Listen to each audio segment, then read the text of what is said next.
जय हिंद। स्वागत है आप सभी का हमारे YouTube चैनल में। आज हम लोग जैसा कि हेडिंग में देख रहे हैं, solution of linear differential equation by second order changing independent variable. पिछले वीडियो में हम लोग ये देखे थे कि linear differential equation with variable coefficient by changing dependent variable. हम लोग डिपेंडेंट वेरिएबल को चेंज किए थे यूजिंग ट्रांसफॉर्मेशन y बराबर u भी, और हम लोग क्या किए, u और v दोनों कैलकुलेट किए और फिर हम सॉल्यूशन कर पा रहे थे वेरी इजीली। उसी प्रकार से अगर हमारा डिफरेंशियल इक्वेशन सेकेंड ऑर्डर का है विद वेरिएबल कोएफिशिएंट, तो उसका एक और मेथड है सॉल्यूशन करने का, बाय चेंजिंग इंडिपेंडेंट वेरिएबल। तो आज के क्लास में हम देखेंगे कि किस प्रकार से हम इंडिपेंडेंट वेरिएबल को ट्रांसफॉर्म करेंगे एक नए डिफरेंशियल इक्वेशन में, जहां से डिफरेंशियल इक्वेशन सॉल्व करना वेरी इजी होगा और हम एक प्रॉब्लम करेंगे। तो चलिए अब हम शुरू करते हैं।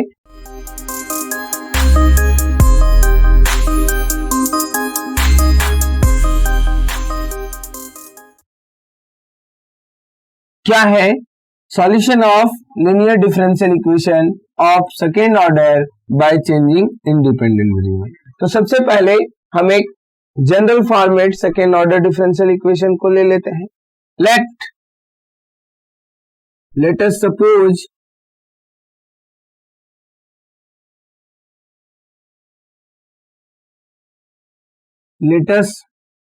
सपोज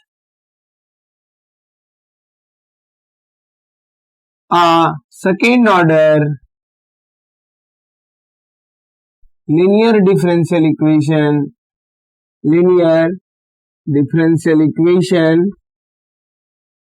with variable coefficient क्योंकि हम लोग अलग अलग मेथड देख रहे हैं, उसमें से ये मेथड भी बहुत इंपॉर्टेंट मेथड है हमारा। तो क्या हो जाएगा, d2y by dx square plus p dy by dx plus qy is equals to r। Call it where p क्या है, p comma q and r are the function of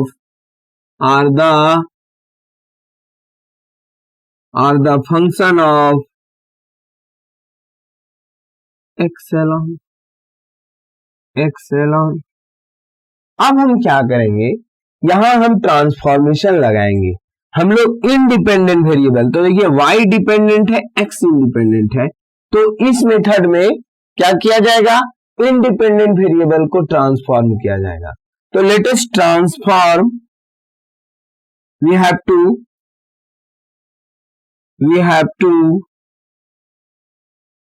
change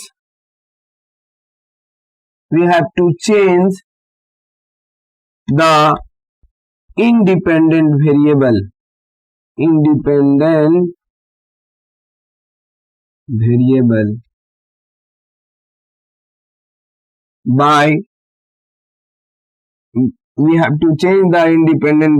by taking transformation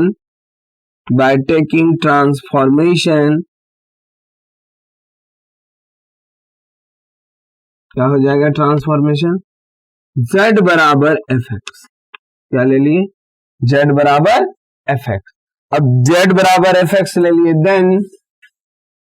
then we have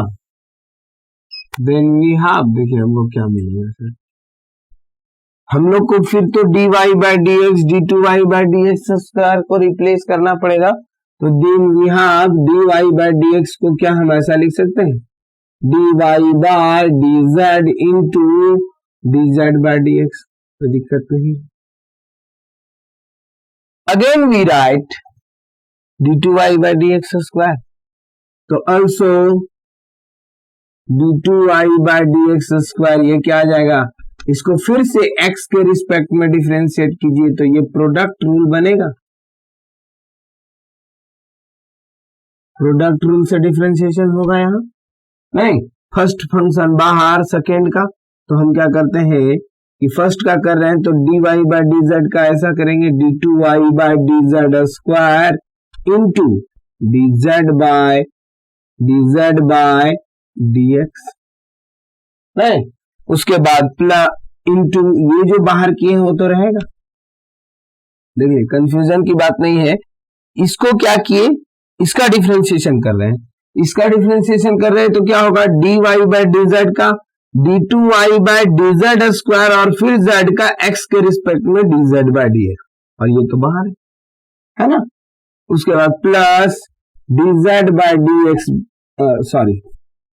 plus dy by dz बाहर, dz bye dx का x के respect में d2z by dx square, and this implies d2y by dx square क्या आ गया, this is equals to आ गया, ये दो बार है तो इसको होल स्क्वायर में लिख दीजिए, तो d2y by dz square dz bye dx का होल स्क्वायर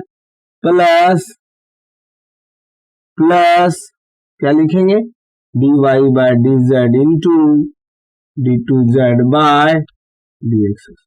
तो जिस प्रकार से कल के मेथड में हम लोग ये कर रहे थे, पिछले वीडियो में ये देख रहे थे जिसमें हम लोग बाय चेंजिंग डिपेंडेंट वेरिएबल की, उसमें भी dy by dx d2y by dx square का मान निकालने के बाद इक्वेशन 1 में पुट की, उसी प्रकार से आज भी हम लोग क्या करेंगे, अब इसका वैल्यू इस 1 में पुट करेंगे ना, तो हमारा क्या हो जाएगा पुटिंग द वैल्यू ऑफ, तो अब हम लोग क्या करेंगे कि dy by dx d2y by dx square का मान 1 में पुट कर देते हैं, तो लिखिए putting the value of d2y by dx square and dy by dx in 1, we get क्या मिल जाएगा, देखिए d2y बाय dx स्क्वायर की जगह पे ये लिखेंगे, तो d2y by dz square into dz bye dx का whole square plus dy by dz into d2z by dx square plus p dy by dx क्या है, ये है ना, तो p dy by dz into dz bye dx plus q y is equals to r, यही ना आएगा।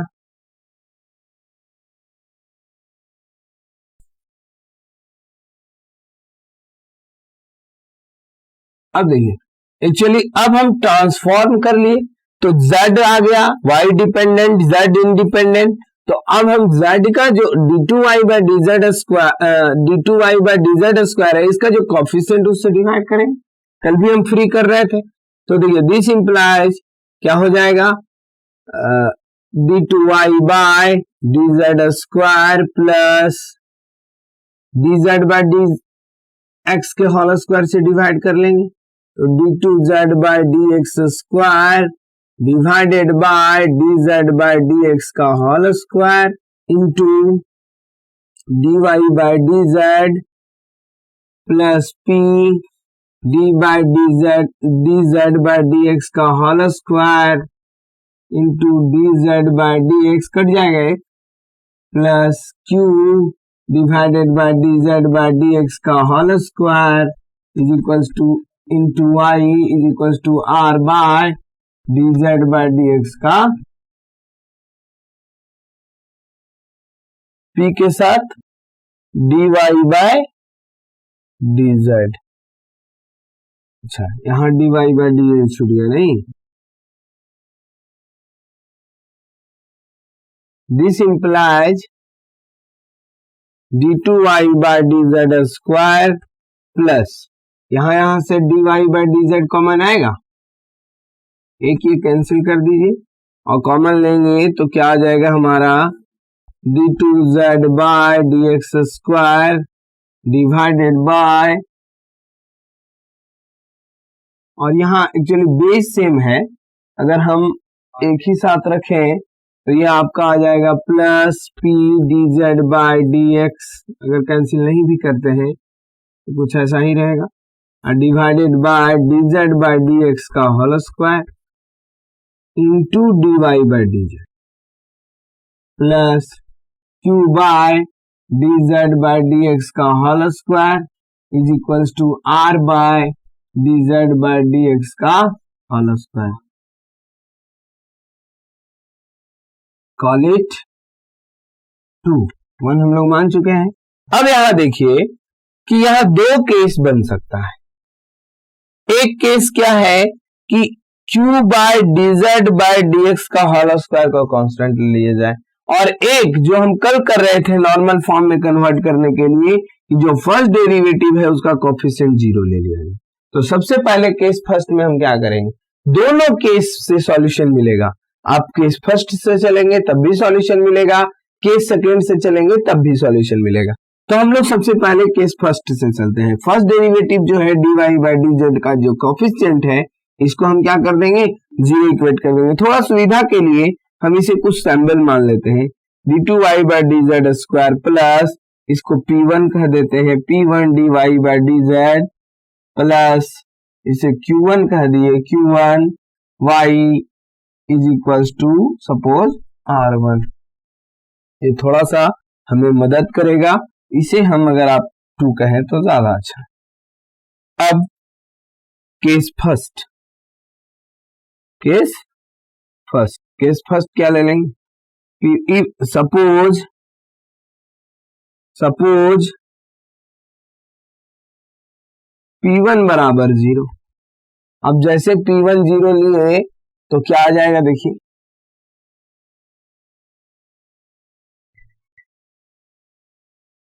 तो देखिए हम लोग क्या किए कि डिफरेंशियल इक्वेशन क्या आ गया हमारा, d2y by dz square plus p1 dy by dx plus q1 y बराबर r1, वेयर p1 क्या है, तो ये है q1, ये है r, ये है।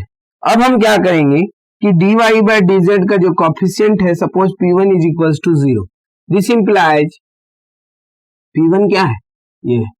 और ये करने के पीछे दो ही का वर्क है कि हमें z पता चल z जो हमने माना है ये पता चल जाए, इसका वैल्यू फाइंड करना, p dz bye dx divided by dz bye dx का whole square, this is equals to 0। अब एक्चुअली ये क्या है, होल स्क्वायर है, और होल स्क्वायर को हम मल्टीप्लाई कर सकते, तो ये 0 हो जाएगा। This implies d2z by dx square plus p dz by dx is equals to 0, and this implies ये राइट साइड अगर जाएगा तो आ जाएगा d2z by dx square is equals to क्या आ जाएगा, minus p dz by dx आएगा ना। अब यहां से ऑन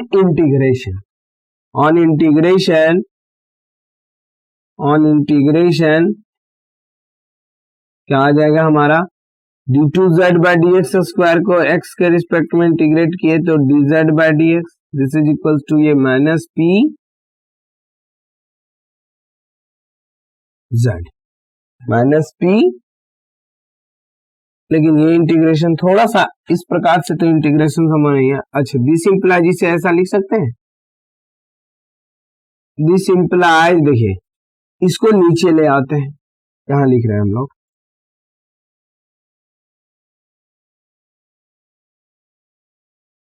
दिस इंप्लाइज इसको क्या किए, नीचे ले आए, this is equals to minus p. अब this implies d2z by dx square divided by dz bye dx is equals to minus p. ये हम लोग करेंगे, देखिए ये करेंगे। इसके बाद आखिरकार जब आप इंटीग्रेशन करेंगे तो अगर नीचे का डिफरेंशिएशन ऊपर हो, with respect to x integration करना है, ऑन इंटीग्रेशन देखिए नीचे का डिफरेंशिएशन अगर ऊपर मौजूद हो तो लॉग ऑफ नीचे वाला, हम ये जानते हैं लॉग ऑफ नीचे वाला, तो ऑन इंटीग्रेशन में क्या आ जाएगा, log of dz bye dx और इधर माइनस px, क्योंकि हम x के रिस्पेक्ट में कर रहे हैं। जैसे हम जानते हैं कि 1/x integration of 1/x dx log x, तो x का डिफरेंशिएशन ऊपर 1 है, इसीलिए ऐसा करते हैं। तो ये dz बाय dx का differentiation d2z by dx square आएगा, तो हम इसको log ऑफ नीचे वाला तो बोलेंगे, तो ये आ जाएगा। This implies dz bye dx is equals to e का पावर, log का डेफिनेशन से e का पावर माइनस px, और again and by variable separable, इसे भी यूज कर लीजिए क्योंकि इसका भी यूज हो जाएगा। This implies by variable separable dz is equals to e का पावर माइनस px dx, और again on integration we have again on integration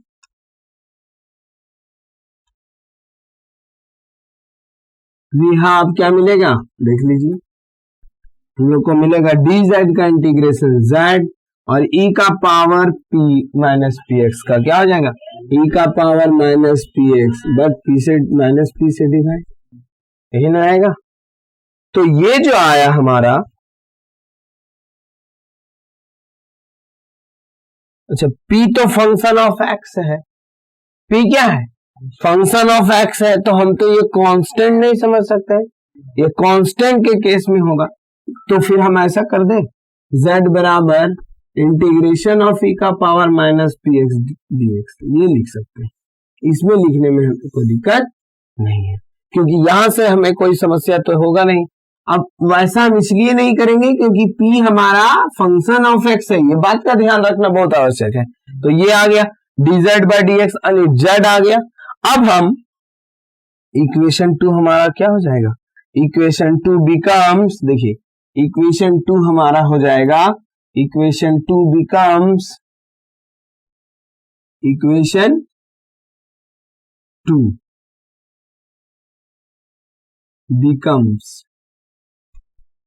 क्या हो जाएगा, d2y by dx square plus, क्या था, फिर से लिख रहे हैं हम लोग, d2y बाय dz स्क्वायर था, d2y by dz square plus p1 dy by dz plus q1y is equals to r1, यही ना था, जहां p1 क्या है, q1 क्या है, r1 क्या है, ये हम लोग लिख पा रहे थे।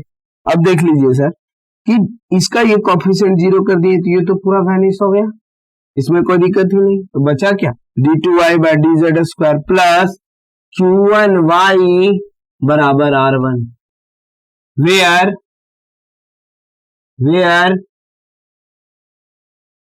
कॉल इट 3, वेयर, अब देखिए q1 क्या हो जाएगा, q1 क्या है, ध्यान देना है यहाँ, q1 क्या है, q by dz bye dx का होल, तो हम dz बाय dx निकाल चुके, e का पावर p dx और e का पावर माइनस px, यही ना निकाला है, e का पावर माइनस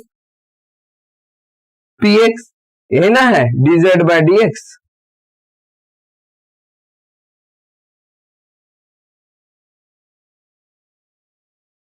सॉरी, यहां भी ये बात ध्यान देना है कि p का इंटीग्रेशन ऑफ p dx, क्योंकि p फंक्शन ऑफ x है, हम लोग कांस्टेंट दिमाग में आ गया, इसी वजह से ऐसा कर दिए, नहीं तो ये आ जाएगा dz is equals to e का power minus integration of p dx, तो फिर यहां आ जाएगा डबल इंटीग्रेशन, हाँ लिख रहे हैं, देखिए कंफ्यूजन दूर हो जाएगा हम लोग का, यह है ना, x के रिस्पेक्ट में ना डिफरेंशिएट कर रहे हैं, इंटीग्रेट कर रहे हैं, तो ये तो नीचे का डिफरेंशिएशन ऊपर है, with respect to x integration log of नीचे वाला हो गया minus p with respect to x, तो p already function of x है, यही ध्यान देना, हम लोग क्या किए, p को बाहर कर दिए, dx का x लिख दिए, दिस इज रॉन्ग, क्योंकि p क्या है हमारा x का फंक्शन है, तो minus integration of p dx होगा, तो यहां से dz बाय dx e का power minus P d x आएगा ना। अब फिर से वेरिएबल सेपरेबल से ये आ जाएगा और ये आ जाएगा, तो अगेन इंटीग्रेट जब हम करेंगे तो इंटीग्रेशन ऑफ ई का power integration of p dx, फिर नीचे डीएक्स। ये जो डीएक्स है इस इंटीग्रेशन के लिए है, ये डीएक्स इस इंटीग्रेशन। तो वेयर हम वेयर Q1 अब क्या बोल देंगे देख लीजिए, Q1 हम बोल देंगे Q बाय, ये तो 0 है, Q तो पता है ना हम लोग को, Q by d z by d x का whole square, d z by d, इसका होल स्क्वायर का है, ई का power minus integration of p d x का होल स्क्वायर। अब पावर का पावर ध्यान दीजिए, पावर का पावर गुना होता है, तो ये 2 यहां आ जाएगा, तो इसको ऐसा लिख सकते हैं कि Q डिवाइडेड बाय ई का power 2 integration of p d x. इसमें कोई दिक्कत?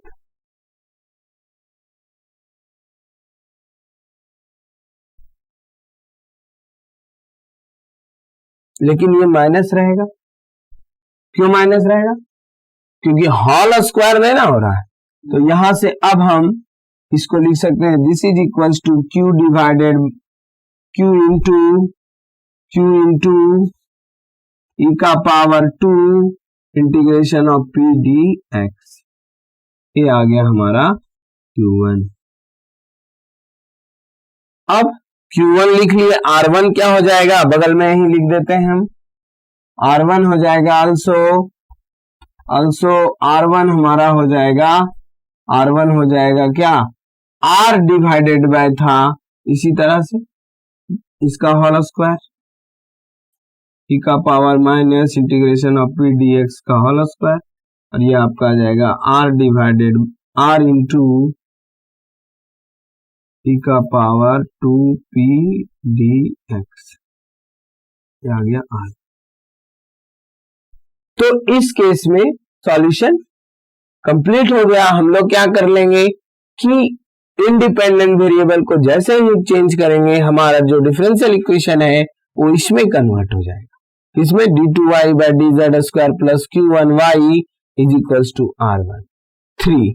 और जहां Q1 क्या है तो हम लोग यहां से याद रखेंगे, Q1 आ जाएगा हमारा Q e का power 2 integration of p d x, और R1 हो जाएगा R e का power 2 integration of p d x. और ये जो इक्वेशन 3 है यही कहलाता है नॉर्मल फॉर्म। अब हम क्या है कि नेक्स्ट केस देखेंगे कि अगर हम Q1 को सपोज उसी डिफरेंशियल इक्वेशन 2 में Q1 को अगर हम कांस्टेंट कर लेंगे तो क्या सॉल्यूशन मिलता है।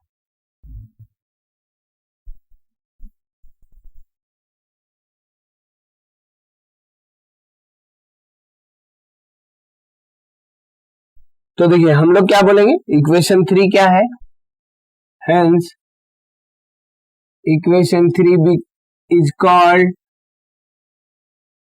Normal form, normal form. अब केस सेकेंड का चर्चा, case second, if we suppose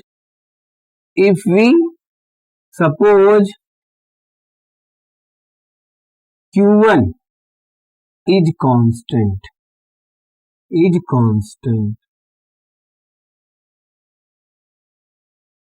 Q1 क्या है, Q1 क्या है हमारा, Q divided by d z by d x का होल स्क्वायर।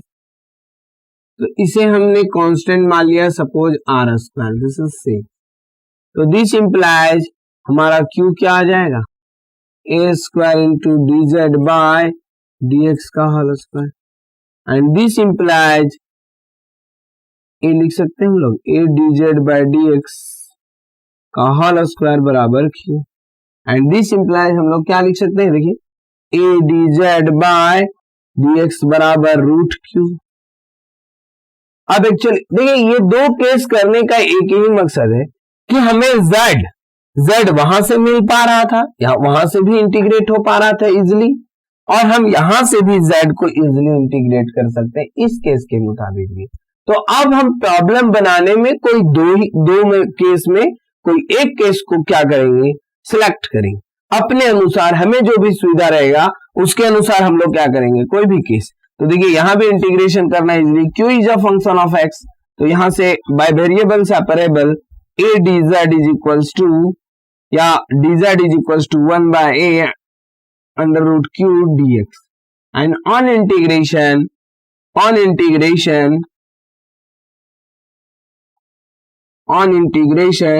क्या आ जाएगा,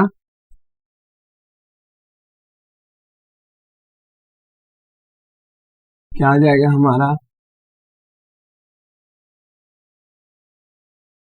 आ जाएगा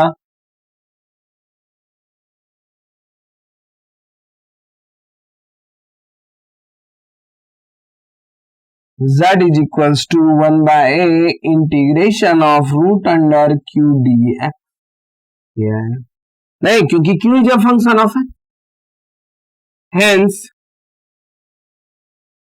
डिफरेंशियल इक्वेशन 2 बिकम्स, थर्ड नहीं बल्कि 2, क्योंकि 2 को रिप्लेस कर रहे हैं ना, 2 becomes d2y by dz square plus, अब यहां तो P1 रहेगा ना, क्योंकि P1 को देख लीजिए ये था हमारा dy by dx plus q1 y is equals to r1, sorry P1 dy by dz ये था। तो इसमें हम लोग क्या कर रहे हैं, q1 को हम लोग मान लिए थे a स्क्वायर, तो q1 के प्लेस पे a स्क्वायर रखेंगे। अब a अपने से सेलेक्ट करना है पोजीशन के अनुसार, क्वेश्चन के अनुसार, तो हमारा डिफरेंशियल इक्वेशन बिकम्स क्या हो जाएगा, हम लोग लिख लेंगे sir d2y by dz square plus p1 dy by dz plus a square is equals a square y is equals to r1, where बता दीजिए कि p1 क्या है। तो p1 क्या था, याद कर लीजिए, थोड़ा सा P1 को हम रिकैप कर लेते हैं। देखिए P1 हमारा था P1 हमारा क्या था, तो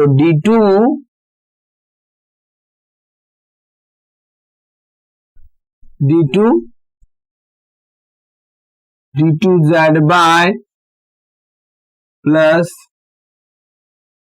p dz बाय dx का होल स्क्वायर। अब Q1 तो जरूरत ही नहीं है, R1 क्या था हमारा, R1 हमारा था R divided by dz bye dx का होल स्क्वायर। देखिए अब हम z निकाल चुके हैं, तो dz बाय dx निकल ही जाएगा, d2z बाय dx स्क्वायर निकल ही जाएगा, P1 निकल ही जाएगा, R1 निकल जाएगा। दिस इज द, ये जो डिफरेंशियल इक्वेशन मिलेगा ये हमारा क्या कहलाएगा, नॉर्मल फॉर्म। अब हम क्या करेंगे, एक प्रॉब्लम लेते हैं और इसी मेथड, दो केस है, दोनों केस को डिस्कस करेंगे क्वेश्चन में, ताकि हमारा सारा समस्या दूर हो जाएगा। चलिए अब हम प्रॉब्लम करते हैं। तो देखिए क्वेश्चन क्या है, अब हम लोग क्वेश्चन देखेंगे। तो क्वेश्चन क्या है, सॉल्व बाय ट्रांसफॉर्मिंग, या ऐसा लिखेंगे, solve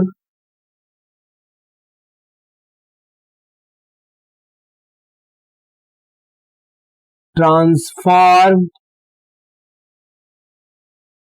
the differential equation into transform the differential equation by changing independent variable, by changing independent variable।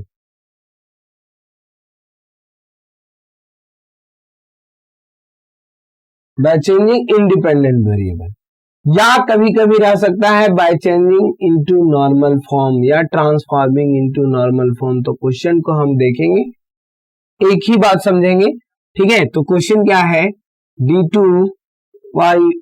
x d2y by dx square minus d y by d x plus 4x square 4x q y is equals to x का power 5। तो देखिए, सबसे पहले question देखना है, हम लोग को ये पकड़ना है कि क्वेश्चन कैसा है। तो this is the variable coefficient, second order linear differential equation. अब हम देखेंगे कि यहाँ, अब आपको देखिए क्वेश्चन में यहाँ अगर दे दिया है डायरेक्टली कि चेंजिंग इंडिपेंडेंट वेरिएबल, तो आपको उसी से करना है।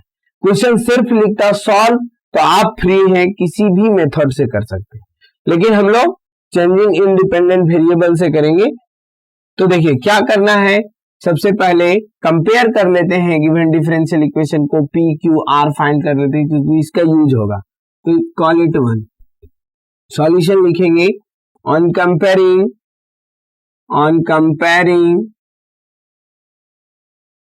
The given differential equation by d2y by dx square plus p dy by dx plus qy बराबर r। तो यहां से हमको मिल जाएगा sir, then we have on comparing the given differential equation इतना वी हैव हमें क्या क्या मिलेगा देख लीजिए, p1 मिल जाएगा या p मिल जाएगा, p क्या x से डिवाइड करना पड़ेगा ना तभी तो p को हम बोले 1/x, q क्या हो जाएगा y का 4x स्क्वायर और एंड r क्या हो जाएगा x का पावर। यहां तक अब हम देखिए, अगर आपको अच्छा लग रहा है तो वीडियो को लाइक कीजिए, सब्सक्राइब कीजिए। अब आगे देखिए हम लोग क्या करेंगे, जैसे ही ट्रांसफॉर्मेशन लगाएंगे, इंडिपेंडेंट वेरिएबल चेंज करेंगे, तो ये डिफरेंशियल इक्वेशन कन्वर्ट हो जाता है किसमें, दो केस है। तो केस फर्स्ट से सॉल्व करते हैं, तो लिखने का आवश्यकता नहीं है, एग्जाम में किसी एक से आप वर्क कर सकते हैं, लेकिन हम आपके लिए हम लोग क्या कर रहे हैं कि लिख ले रहे हैं। Case first, using transformation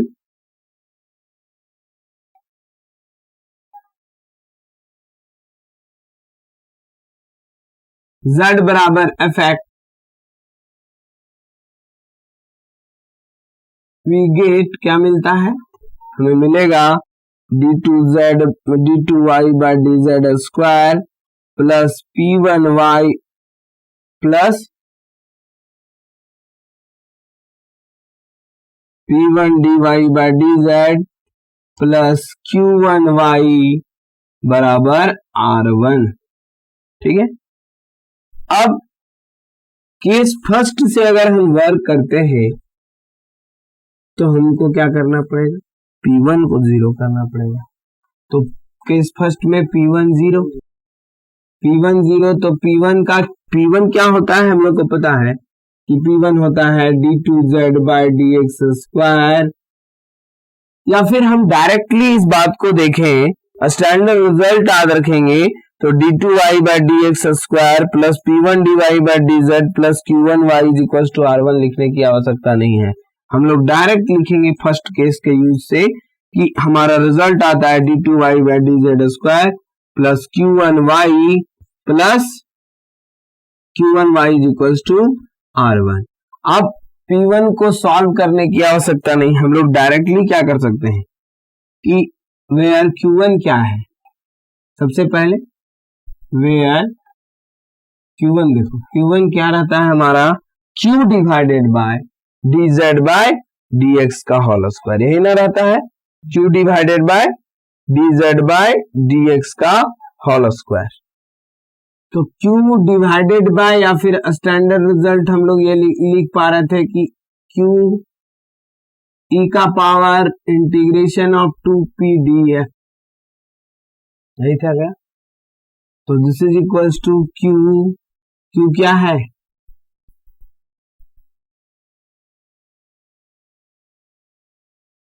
four x square into 4x square into क्या आ जाएगा e का पावर 2, p क्या है -1/dx।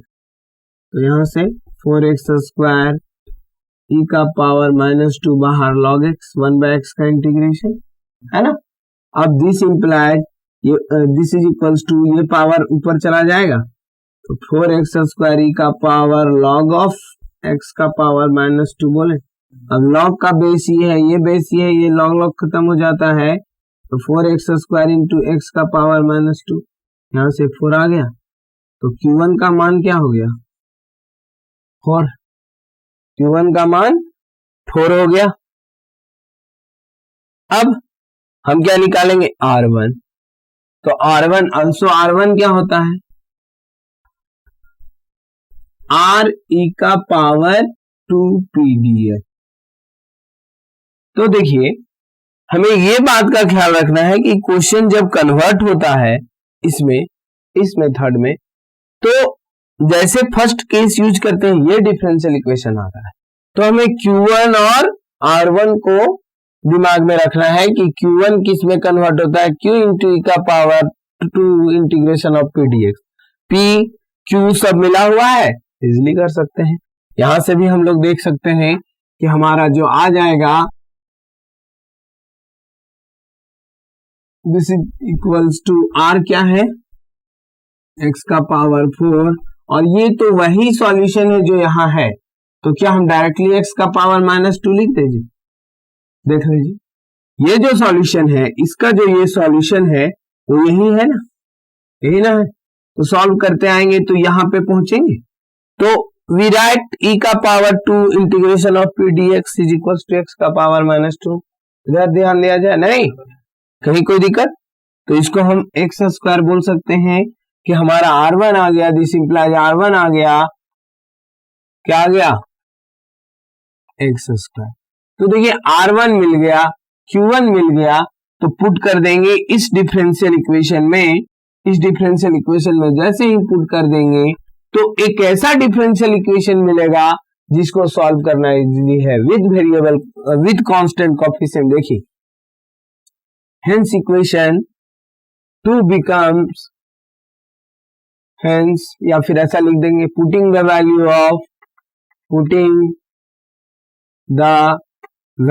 Of Q1 and R1 we get from 2 क्या मिल जाएगा d2y by dz square plus 4y is equals to R1 x square. और इस क्वेश्चन को अगर आप पहचान रहे हैं तो इस क्वेश्चन को देखेंगे तो आपको यही लगेगा कि ये जो प्रॉब्लम है वो क्या है differential equation with constant coefficient और पर्टिकुलर इंटीग्रल भी निकलेगा। तो देखिए जैसे Q1 निकला R1 निकला नहीं और R1 और Q1 निकलने के बाद ये डिफरेंशियल इक्वेशन कन्वर्ट हो गया। लेकिन इस डिफरेंशियल इक्वेशन को ध्यान से देखा जाए तो यहाँ इंडिपेंडेंट वेरिएबल हमारा क्या है z है। तो राइट साइड z का फंक्शन होना चाहिए तभी हम सॉल्व कर सकते हैं विथ वेरिएबल कोएफिशिएंट जहां हम कंप्लीमेंट्री फंक्शन पर्टिकुलर इंटीग्रल निकालते हैं। अगर किसी को दिक्कत है तो आप वीडियो आई टैब पर डिस्क्रिप्शन में दिया हुआ है आप लिंक पे जाइए और देख सकते हैं। तो सबसे पहले इस x स्क्वायर को इसके लिए Q1 R1 निकला वैसे ही Z1 निकालने के लिए भी वहां रिजल्ट दिया हुआ था कि अल्सो Z निकाल चुके थे हम लोग। क्या निकाल चुके थे तो इंटीग्रेशन ऑफ e का power minus integration of p dx ये है और फिर इस इंटीग्रेशन के लिए dx। तो इसको सॉल्व कर लीजिए तो ये आपका आ जाएगा ये आपका क्या आ जाएगा this is equals to integration of e का power minus integration of p का क्या मान था -1/x dx। तो दिस इज इक्वल्स टू आ जाएगा इंटीग्रेशन ऑफ e का power log x dx, x base से समाप्त x dx, तो यहां से हम बोले एक्स स्क्वायर बाय 2, ये z का मान आ गया। और यहां से आप आराम से एक्स स्क्वायर निकाल सकते हैं 2z। तो इक्वेशन अब देखिए क्या हो जा रहा है, इक्वेशन हमारा हो जा रहा है d2y by dz square plus 4y is equals to 2z। कहां से लिख दिए इसको, ऐसा भी कर दीजिए इसको स्टार, यूजिंग स्टार। और यहां से क्या है, कंप्लीमेंट्री फंक्शन के लिए ऑक्सिलरी इक्वेशन इज डायरेक्ट लिख दे m square plus 4 is equals to 0, m बराबर plus minus 2 iota, right side जाने के बाद तो कंप्लीमेंट्री फंक्शन क्या आ जाएगा, C1 e का पावर, एक्चुअली ये क्या आएगा,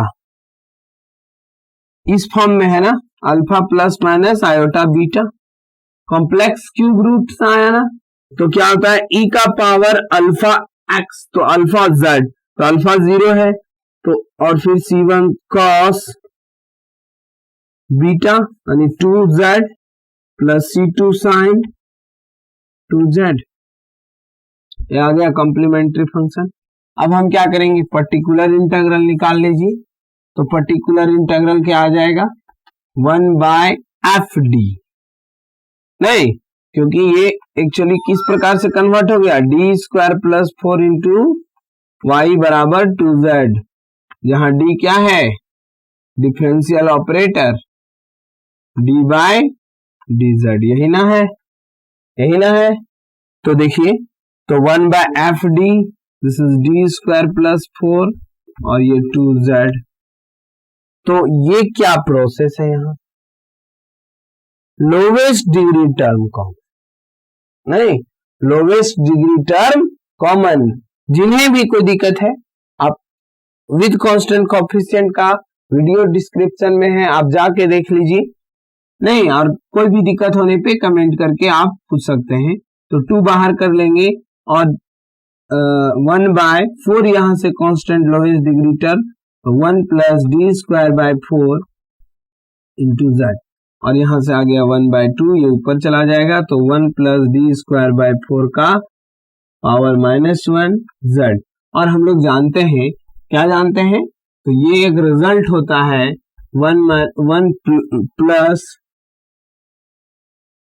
x का पावर -1 आता है आपका, क्या आता है 1 minus x square plus x cube by 3, sorry 1 minus x plus x square by 2 minus dot dot dot, तो यहाँ आ जाएगा 1/2, 1 minus d square by 4 plus d का power 4/16 minus dot dot dot.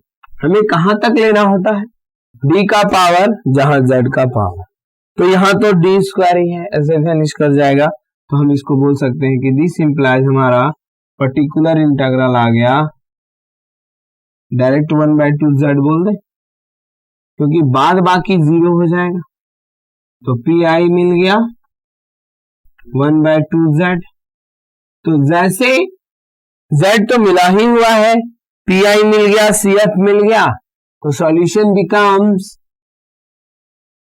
hence complete solution is given by,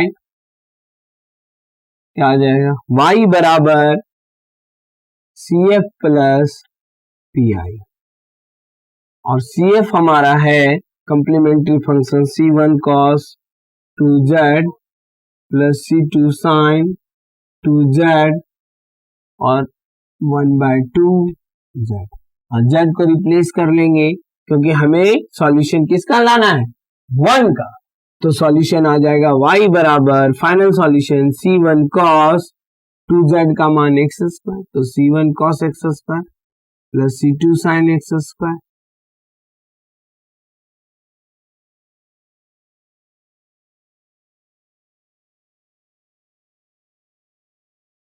तो e का power 0 e का power 0 1 में होता है, तो वो तो रहेगा ही नहीं। नहीं C1 कहाँ रहता था?